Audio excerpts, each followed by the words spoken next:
Okay, imagine eating apples the way you do potato chips. Okay, I like where this is going. With Martin's apple chips, you get the crispy texture of a potato chip without the waistline bulging greasiness. The forbidden fruit slices are President Kevin Martin's favorite snack. The beauty of it is yet you can still taste the flavor of that actual apple as if it was on the tree. The apple doesn't fall far from Martin's Elmira, Ontario facility, where they arrive by the crate load straight from their 750-acre orchard. Making apple chips is pretty straightforward because it takes but one ingredient. I'm going to read the ingredients for crispy apple chips. Apples.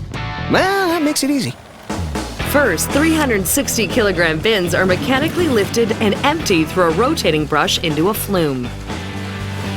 The Martins uses a variety of apples, but the apple of their eye happens to be the Gala. The Gala has a bit of a sweet, aromatic flavor, so we like to use an apple that's consistent to that. A water bath makes them squeaky clean and helps transport the fruit as gently as possible. Every day, Martins can process up to 25,000 apples. Better watch out for Adam and Eve.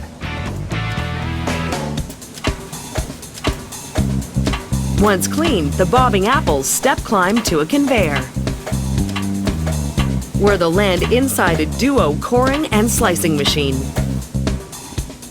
First, the apples are mechanically centered, then picked up by the first of many spikes.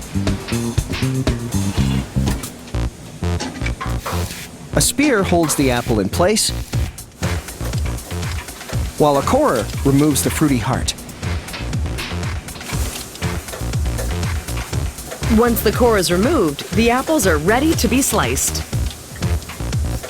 It's then rotated around and then pushed through a slicer that then slices the apple in precise size rings. That machine scares the pips out of me.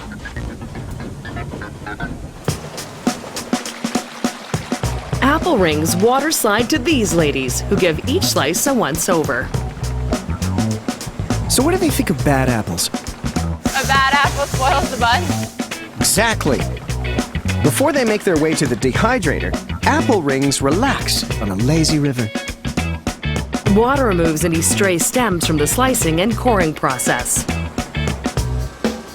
Then they're off on a conveyor, where they'll travel up and over into a mammoth-sized dehydrator.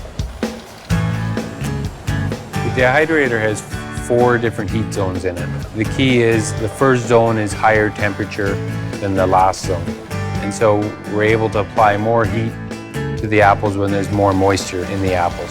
Forget cooking. The dehydrator is all about getting water out of the slices, a process that takes up to 3.5 hours and 22.5 meters. And Kevin has a trick to knowing when the fruit rings are just right. If we can hold it up and drop it on the floor and it breaks, that means it passed the break test and it's definitely crispy enough. Now that's some science right there.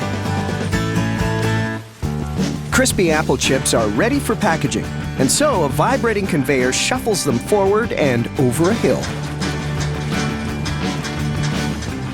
They land in a series of scales that measures the slices into 103-gram portions, and gravity feeds them into bags which are formed below.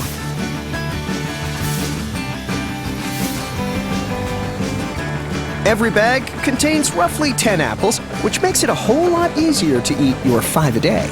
And you know what they say, an apple a day keeps the doctor away. That's right.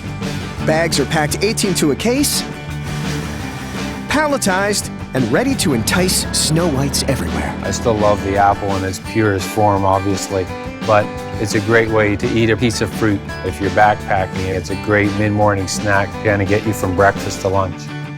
Convenient and great tasting. Move over, potatoes. Apples are taking over the chip aisle.